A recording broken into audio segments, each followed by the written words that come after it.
바울의 서신을 보면 십자가만을 자랑하는 곳에는 언제나 하나님의 은혜가 풍성하였음을 이야기하고 있습니다.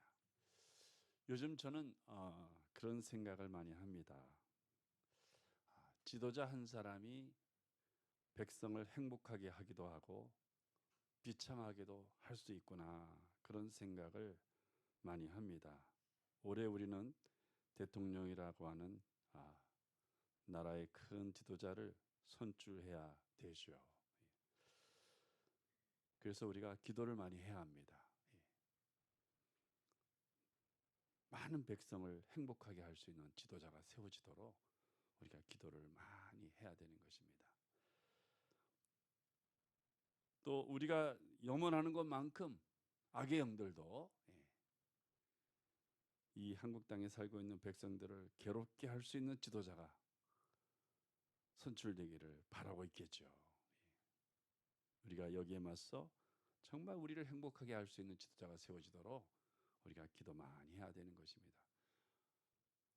하나님은 사람의 마음을 움직이셔서 백성의 마음을 움직이셔서 이렇게 많은 사람을 행복하게 하는 지도자가 세워지도록 역사하시는 것입니다. 이스라엘의 경우를 보면 다윗 왕이 백성의 지도자가 되었을 때 이스라엘 백성들은 굉장히 행복해했었죠.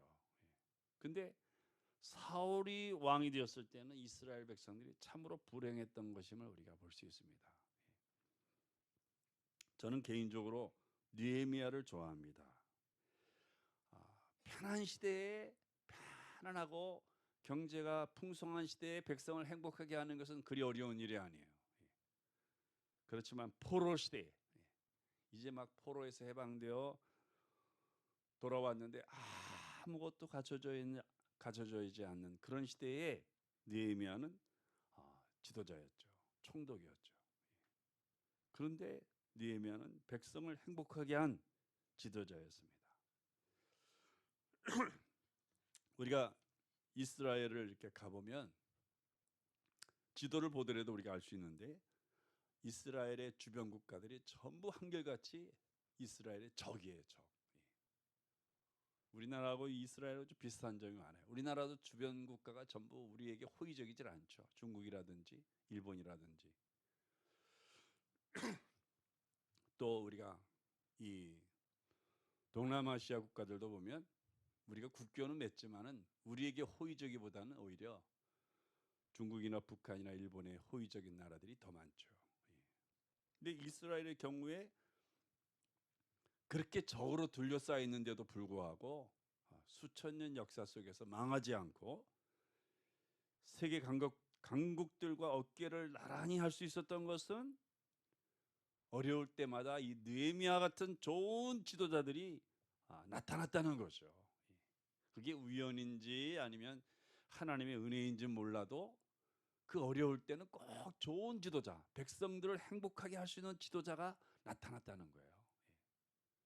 그래서 백성들이 뭉치고 그 적들 속에서 망하지 않고 세계 강국들과 어깨를 나란히 할 수 있는 그런 땅덩어리는 작은데 외형은 작은데 내면적으로는 큰 나라가 된 거죠.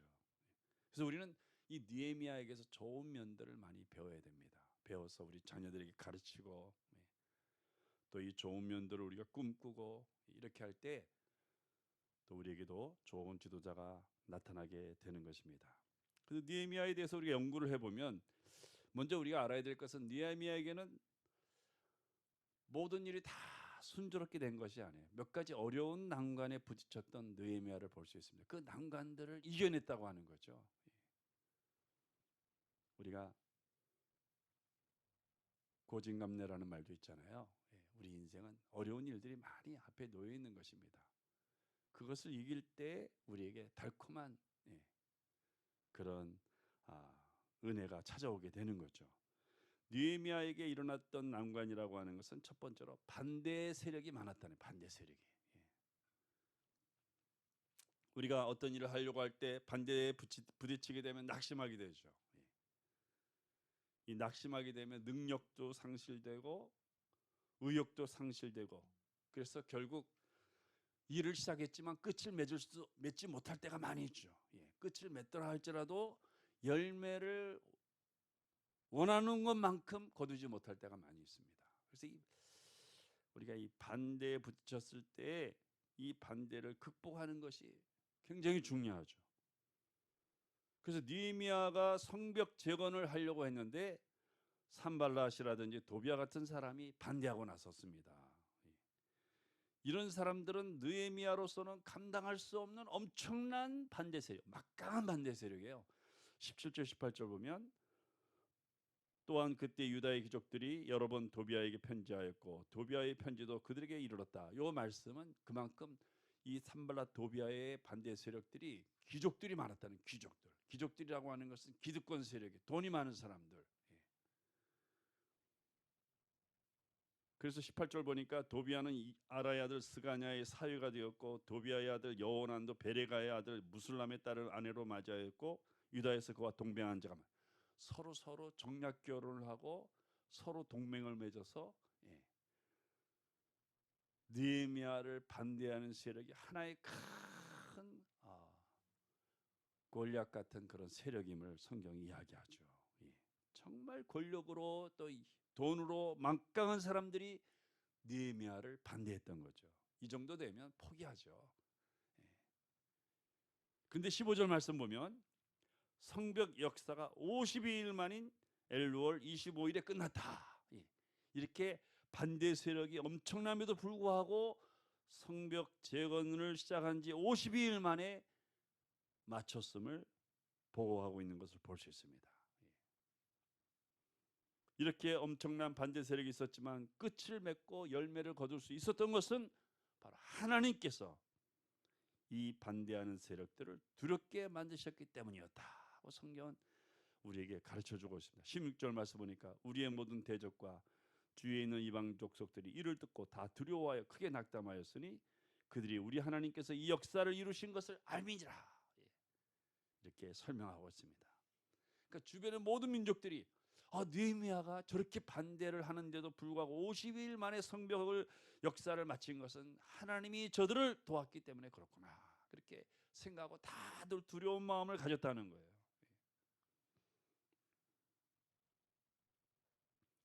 사랑하는 성도, 무슨 일이든지 시작해서 끝을 맺을 수 있다는 것은 복된 일입니다. 우리가 새해를 맞이하여 여러 가지 계획을 세우잖아요. 그 계획들이 다 연말에 가서 다 이루어져서 정말 감사하다.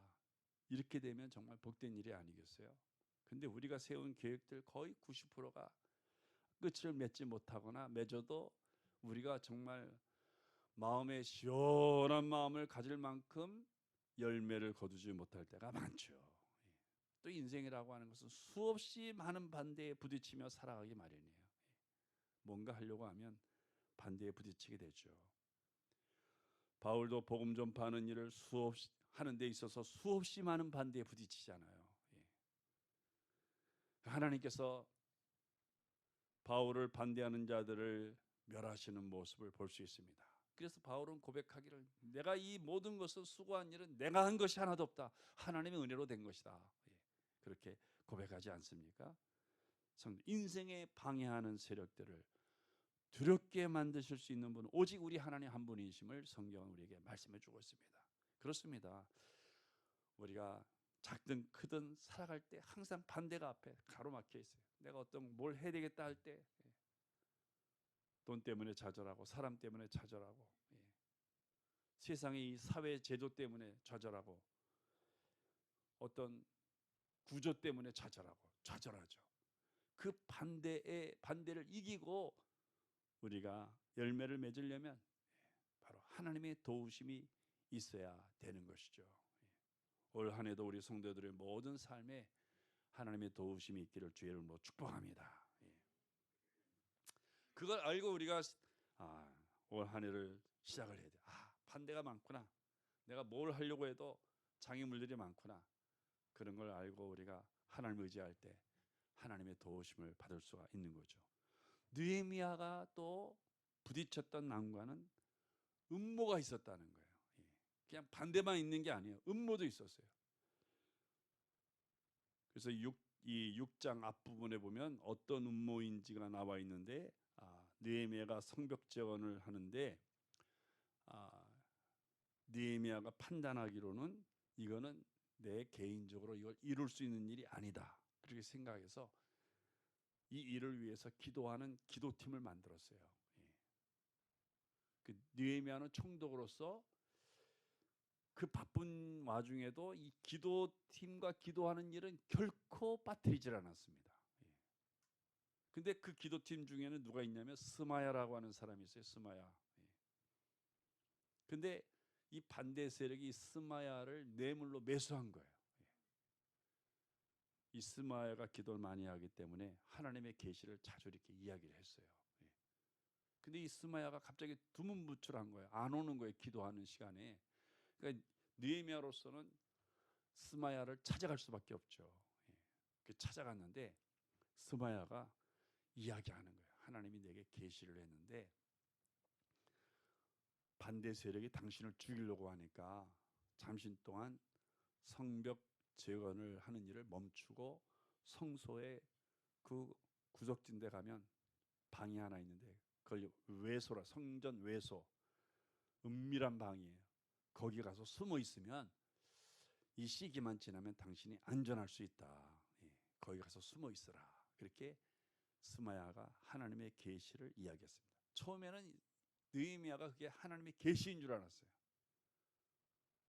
근데 이 반대 세력 산발락과 도비아가 스마야를 뇌물로 주고 매수해서 네가 하나님의 계시를 받은 것처럼 느헤미야를 성전 외소에 머물게 하라. 그러면 우리가 찾아가서 그를 거기서 죽이겠다. 거긴 사람도 잘 안 오니까 사람들 몰래 죽일 수 있는 그런 장소거든요. 스마야가 느헤미야가 찾아왔을 때 그 이야기를 한 거예요.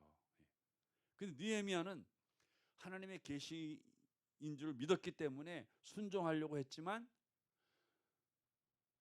느헤미야의 마음은 어떤 마음이냐면 자기 목숨 하나 건지려고 이 중요한 성벽 재건을 잠시 멈춘다는 것이 받아들여지지 않았어요. 그래서 느헤미야가 스마야에게 내가 이 하나님의 계시를 순종해야 되겠지만 그러나 내 생명 하나 살리려고 내가 숨어 있는 것도 내 믿음으로서는 허락지 않고 또 내 생명 살리려고 이 중요한 성벽 재건 역사를 멈춘다는 것은 난 더더욱이 그걸 나는 받아들일 수가 없다. 그리고 느헤미야가 성전 외소에 가지 않았죠. 그래서 느헤미야가 이야기를 나중에서야 스마야가 거짓 예언한 것을 내가 알게 되었다. 12절 13절에 그러잖아요. 깨달은 즉 내가 깨닫고 보니까 이 스마야가 뇌물을 받고 거짓 예언을 했다는 것을 내가 알았다. 그렇게 보고하는 것을 볼 수 있습니다. 자, 음모가 있었지만 하나님은 느헤미야의 마음을 지켜줬어요. 성벽 재건의 이 일을 멈추지 않고 생명을 살리기 위해서 멈추지 않고 내가 죽더라도 에스더가 이야기한 대로 죽으면 죽으리다 이런 각오를 가지고 성벽 재건 역사를 진행해 갔을 때 하나님이 그를 지켜주시고 52일 만에 그 엄청난 힘과 경제력으로 방해를 했던 그 방해 세력에도 불구하고 52일 만에 맞춰지게 한 거죠. 우리가 느헤미야의 기도를 보면 하나님이 느헤미야를 왜 지켜줬는지 그 이유를 알 수가 있어요. 느헤미야서 1장 11절 말씀 보니까 이렇게 기도하죠. 주여 구하오니 귀를 기울이사 종의 기도와 주의 이름을 경외하기를 기뻐하는 종들의 기도를 들으시고 오늘 종이 형통하여 이 사람 앞에서 은혜를 입게 하옵소서. 이 말씀을 우리가 한 문장으로 간단하게 요약한다면 하나님 나를 형통하게 하셔서 내가 세상에 은혜의 통로가 되게 해주세요. 그런 기도입니다. 우리는 이 느헤미야의 기도를 항상 해야 합니다. 하나님 나를 형통해서 나로 우리 가정의 은혜의 통로가 되게 해주세요. 하나님 나를 형통하게 하셔서 나를 우리 기업의 은혜의 통로가 되게 해주세요. 우리 자녀들을 위해서 기도할 때 하나님 우리 자녀들을 형통하게 하셔서 우리 자녀가 이 주변 사람들에게 은혜의 통로가 되는 자녀가 되게 해주세요. 그렇게 우리가 기도를 해야 합니다. 이 기도를 할 당시에 느헤미야는 페르시아 지역에 있었는데 그 페르시아의 관리가 됩니다. 예. 요즘 우리나라도 공무원 되기 얼마나 힘들어요. 예. 근데 이 포로로 붙잡혀온 사람이 그 나라의 관리가 되는 것은 더더욱 어려운 거 아니에요? 근데 이 기도를 드렸을 때 하나님이 느헤미야를 형통하게 하셔서 포로로 잡혀온 모든 사람들을 은혜를 입히는 은혜의 통로가 되게 느헤미야를 택하셨어요. 예. 뿐만 아니라 이제 포로에서 해방되어서 자국으로 돌아왔을 때도 하나님께서 이 느헤미야를 형통하게 하셔서 돌아온 그 백성들을 은혜 주시기 위해서 이 느헤미야를 총독으로 삼잖아요. 예. 그러니까 이 느헤미야는 이 기도로 인해서 어디 가나 은혜의 통로가 된 거예요. 예. 또 총독이 되어서 성벽 재건을 시작하려고 할 때 그 엄청난 반대 세력에도 불구하고 52일 만에 성전을 이 성벽 재건을 마치는 은혜의 통로가 된 거죠. 사랑하는 성도 여러분, 지난 한 주간 얼마나 힘드셨습니까? 예. 피곤하시고 힘드실 텐데 우리 얼굴을 보며 인사하겠습니다. 하나님의 은혜의 통로가 되시기를 축복합니다. 할렐루야. 하나님의 은혜의 통로가 되기를 축복합니다. 감사합니다. 정말 그렇게 될 줄로 믿습니다. 예. 자, 그러면 우리가 이 은혜의 통로가 되기 위해서 느헤미야에 대해서 조금 더 우리가 말씀을 나눠야 됩니다. 느헤미야는 하나님이 느헤미야를 은혜의 통로로 삼으신 것은 느헤미야는 열정이 있는 사람이에요. 열정이. 예. 우리가 열정이 있어야 합니다. 하나님의 사람들의 특징은 열정이 있어야 돼요. 열정. 기도에도 열정이 있고 예배에도 열정이 있고 열정이 있어야 합니다. 하나님도 열정이 얼마나 많으신 분이에요. 이렇게 지구를 이렇게 바라보니까 껌껌하고 혼돈하고 그다음에 구름이 쫙 끼어 있고 심란하게 보였습니다. 근데 그 지구를 그대로 버려둔 게 아니라 그 상태로 우리 집안도 열정 있는 분은 집안을 깨끗이 하지만 그냥 대충 살지 않은 분들은 그냥 놔두잖아요. 근데 열정 있는 분들은 더러운 거 못 보잖아요. 치워버리잖아요. 하나님도 이렇게 지구가 얼마나 더러운지 저래둬서는 안 되겠다. 그래서 이제 천지 창조를 시작한 거죠. 그래서 6일 동안에 그 더러웠던 지구를 깨끗하게 보기 아름답게 창조하셨잖아요. 그건 하나님의 열정의 그 성품 때문에. 엘리야는 이런 하나님의 열정을 여호와의 특심이다 이렇게 표현하고 있어요. 여호와의 특심. 우리가 이 사탄막이 더러운 영들에게 짓눌려서 고통받고 있으니까 하나님이 저대로 둬서는 안 되겠다 싶어서 자기 아들을 뭐 선지자도 보내고 뭐 더 신령한 사람도 보내고 다 보내봤는데 안 되니까 안 되겠다. 내 아들이라도 보내야 돼. 얼마나 열정이 있으신 분이에요. 아마 하나님께서 본인이 올 수 있었으면 본인이 오셨을 거예요. 그러나 거룩하신 하나님께서 이 땅에 오시면 모든 죄인들은 다 죽죠. 왜? 하나님을 볼 수 없으니까. 태양이 이 지구에 떨어진다고 생각해 보세요. 다 불타버리지 않겠어요? 그렇기 때문에 하나님께서는 자기 아들을 육신의 몸을 입혀서 보내신 거예요. 또 우리를 자유하게 하시기 위해서 예수를 십자가에 못 박게 하시. 이런 우리가 일련의 사건들을 볼 때 하나님은 굉장히 열심히 아주 특심인 분이신 것을 깨닫습니다.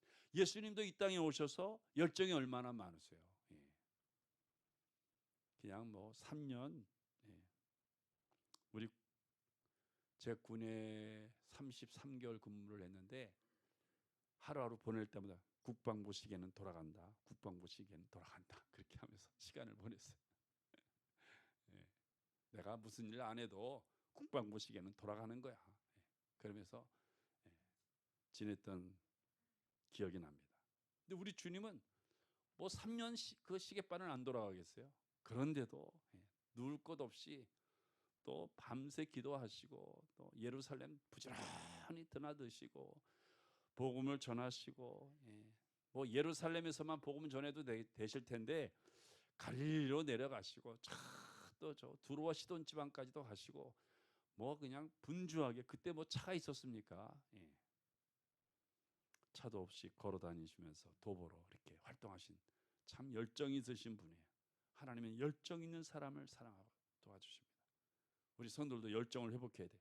작은 일도요, 그냥 내버려두면 안 돼요.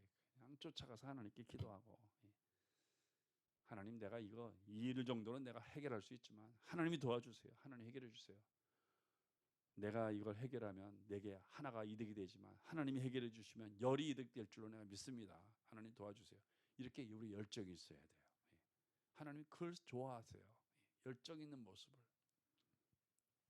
우리가 느헤미야, 산발랏, 도비아는 차이가 있는 사람들이에요. 느헤미야는 항상 비전을 가지고 하나님을 의지하면서 끝을 맺으려는 사람이에요. 성벽 재건을 할 때도 보세요. 기도팀을 만들어 가지고 매일 기도하게 하고, 그렇게 나란 일을 돌보는데 분주해도 기도하는 그 팀에는 꼭 가거든요. 가서 기도하거든요. 근데 스마야가 안 오니까 걱정이 돼서 스마야 찾아갔는데, 스마야가 뇌물 받고 음모를 얘기하는데 느헤미야가 거기에 속아 넘어가지 않잖아요. 사랑하는 성도 여러분, 느헤미야는 비전을 가지고 끝을 맺는 사람이에요. 하나님이 그 끝을 축복하시도록 끝을 맺는 사람. 그러나 산발랏, 도비아는 항상 문제 제기를 잘하지만 끝을 맺지 못하는 사람이에요. 사랑하는 성도 여러분, 우리가 느헤미야를 바라볼 때 열정을 회복하는 사람들이 되어야 합니다. 열정이 있으면 하나님께서 그를 축복하세요. 형통하게 하세요. 은혜의 통로가 되게 하시는 거예요. 두 번째로, 느헤미야는 경건한 사람이었습니다. 얼마나 경건한지, 그가 총독이 되었을 때 나라가 얼마나 어려운지 월급을 받지 않았어요. 내가 월급 받으면 이 나라가 어떻게 살림을 꾸려가겠느냐. 보세요. 느헤미야 시대 때는 정말 총독 월급도 줄 수 없는 그런 나라가 지금은 세계 경제를 붙잡고 있잖아요. 그래서 이 유대인들이 돈줄을 그냥 움켜쥐면 우리나라 경제는 완전히 흔들리고 마는 거죠. 그 정도로 유대인의 경제가 강력합니다. 미국 경제도 마찬가지예요. 유대인들이 돈을 움켜쥐면 미국도 흔들릴 수밖에 없어요. 그래서 미국이 자꾸 이스라엘의 눈치를 보는 이유가 바로 거기 있는 거 아니겠어요? 사랑하는 성도 여러분, 또 느헤미야는 아까 이야기했던 대로 기도의 팀들을 만들어서 날마다 기도하는, 그는 정말 생명을 아끼지 아니하고 하나님의 일을 위해서 열심히 했던 경건한 사람이었어요. 우리가 성경에 보면 예수님도 사람들이 예루살렘에 들어가지 말라고 만류했지만은, 나 한 사람 살려고 내가 예루살렘에 들어가지 않는 것은 안 된다. 지금 예루살렘에 사람들이 얼마나 나를 기다리고 있는데 나 한 사람 살려고 예루살렘에 올라가지 않는다면 나를 기다리는 사람들은 어떻게 됐냐 생각하시고 예루살렘 들어가시잖아요. 바울도 기도하는 중에 성령이다, 너 예루살렘에 올라가면 고난 받는다고 이야기했지만, 나 한 사람 고난 안 받으려고 지금 예루살렘에 나를 기다리는 사람들이 얼마나 많은데 내가 안 들어가겠냐 하면서 예루살렘에 들어가는 바울의 모습도 우리가 볼 수 있죠. 그래서 경건한 사람들의 특징은 생명 잃는 것을 두려워하지 않는다는 거예요. 느헤미야도 성전 외서에 가서 피해 있으라, 당신 죽일 줄 모르니까. 그러니까 느헤미야가 나 한 사람 살려고 내가 성전에 그 외진 곳에 가서 내가 숨어 있겠냐, 나 싫다. 내가 죽더라도 정말 이 성벽 재건을 완성하고 내가 죽겠다. 그렇게 하나님을 의지하면서 나아갈 때 하나님이 그를 은혜의 통로가 되게 하죠. 그러니까 생명을 잃는 것을 두려워하지 않는, 하나님을 위해서 생명이든 물질이든 손해보는 것을, 희생하는 것을 두려워하지 않는 것이 바로 경건한 사람들의 특징이에요. 경건한 사람들은 이 성경을 들고 다니든지 검은 옷을 입고 다니든지 해서 경건한 것이 아니라 자기 생명 잃는 것을 두려워하지 않는다는 거예요. 자기의 물질을 손해보는 것을 두려워하지 않는다. 오히려 생명과 물질을 하나님의 영광을 위해서 쓴다면 그것을 굉장히 기뻐하고 좋아하는 사람들이 경건한 사람들의 특징이죠. 사랑하는 성도 여러분, 우리는 이 경건을 회복해야 합니다. 내 모든 것은 아버지께로 왔습니다. 하나님이 주신 것입니다. 내 것을, 생명도 내 모든 것을 다 하나님의 영광을 위해서 쓰여진다면 나는 더 바랄 것이 없습니다. 이게 경건한 사람들의 특징이에요. 놀라운 것은 하나님이 그 경건한 사람들을 형통하게 하신다는 거죠. 은혜의 통로로 삼으신다는 거죠. 끝으로 느헤미야는 삶의 목적이 있습니다. 성도 여러분, 여호와를 경외하는 사람은 시편 128편 보니까 시온의 대로를 통해서 하나님이 복을 주신다 그랬어요. 그럼 여호와를 경외하는 사람이 어떤 사람이냐? 여호와를 경외하는 사람은 목적이 있는 사람이에요. 그래서 아까도 얘기했지만 하나님께서 이 지구를 바라보시고 내가 지구를 새롭게 해야 되겠다. 목적을 세우시잖아요. 그리고 그 목적을 이루시기 위해서 주님은, 우리 하나님은 6일 동안 쉬지 아니하고 일하시잖아요. 그리고 제7일이 되어서 안식하는 모습을 볼 수 있습니다. 그래서 하나님은 천지창조의 목적을 세우시고 세량하셨고, 예수님도 죄인을 구원하시려는 목적을 가지시고 이 세상에 오셔서 십자가를 지셨습니다. 역사 속에서 하나님을 가장 가까이서 경험한 사람들의 특징은 삶의 목적이 있었다는 거예요. 삶의 목적이. 성도 여러분, 삶의 목적이라고 하는 것은 자신의 이익을 위한 목적이 아니에요. 하나님의 영광을 드러내고 하나님과 사람에게 사랑을 받을 수 있는 삶의 목적을 가리키는 것이에요. 그 느헤미야 경우를 보면 성벽 제거는 하나님의 영광을 드러내고 민족의 유익을 나타내고 포로에서 돌아온 모든 사람들의 안전을 위해서 매우 중요한 역사였어요. 성벽 재건이. 뭐 성벽 재건 안 하면 편하죠. 월급 다 받고 또 반대하는 사람도 없고 한 2년 그렇게 하다가 총독 끝나면 또 대접받고 편히 있다가 하는 거 좋지 않겠어요? 그러나 그게 좋은 게 아니죠. 성벽을 재건해야 나라가 영원한 것이죠. 모든 백성이 안전하고 행복한 삶을 살 수 있는 거죠. 그래서 느헤미야는 이 성벽 재건을 자기 삶의 목적으로 삼은 거예요. 성도 여러분, 자, 우리가 올해 내가 큰 복을 받을 수 있는 삶의 목적이 무엇일까? 그거 아는 게 굉장히 중요합니다. 하나님 우리에게 무작정 복을 주시지 않아요. 우리가 삶의 목적을 세울 때 그 일을 통해서 하나님께서 내게 큰 복을 주시는 거예요. 그렇다면 이 삶의 목적이 뭘까 궁금하지 않으세요? 이 삶의 목적에 대한 비밀을 알기 위해서 우리가 기도를 해야 합니다. 하나님 알려주세요. 혼자 해서 잘 모를 것 같으면 여러 사람과 함께 기도하세요. 우리 삶의 목적을 발견하기 위해서 우리 함께 기도합시다. 느헤미야도 삶의 목적을 위해서 사람들을 모아놓고 함께 기도하는 매일같이 기도팀을 만들었던 거예요. 하나님을 감동시키는 삶의 목적이 무엇일까? 느헤미야는 그 삶의 목적을 발견하고 그것을 실천해가는 사람이었습니다. 때로는 월급 받는 것을 거절하고 때로는 잠을 자는 것을 거절하고 밤새 무너진 성벽을 돌아보고 때로는 기도의 사람들과 몇 날 며칠을 함께하며 기도하면서 삶의 목적을 발견했어요. 성벽을 재건하는 것이 이게 하나님 원하시는 거구나. 이 민족을 살리고 이 민족을 보호하는 것이구나. 그리고 시작을 했는데 많은 반대 세력에 부딪혔지만은 52일 만에 끝나자 얼마나 감격스럽겠어요. 그리고 주변의 민족들이 저거는 느헤미야가 한 일이 아니라 하나님이 느헤미야를 도와서 이루어진 일이다. 그렇게 사람들이 깨닫고 마음의 두려움을 가졌다는 것입니다. 사랑하는 성도 여러분, 삶의 목적을 발견해야 돼요. 그 목적을 이루기 위해서 우리가 실천해 갈 때 하나님 나를 형통하게 하셔서 은혜의 통로로 만드시는 것입니다. 하나님을 기쁘시게 하고 사람을 유익하게 만들고 우리의 삶의 공동체를 행복하게 만들 수 있는 삶의 목적. 그거는 개인에 따라 다 다를 수 있죠. 그것을 위해서 함께 기도하며 찾아 나갈 때 하나님은 반드시 가르쳐 주십니다. 구한 것을 가르쳐 주세요. 이렇게 하나님의 나라와 의를 위해서 구할 때는 하나님께서 이것만 깨닫게 해주시는 것이 아니라 모든 것을 다 주시는 거예요. 사랑하는 성도 여러분, 하나님이 기뻐하시는 삶의 목적을 발견하시는 우리 성도들 되시길 주의 이름으로 축복합니다.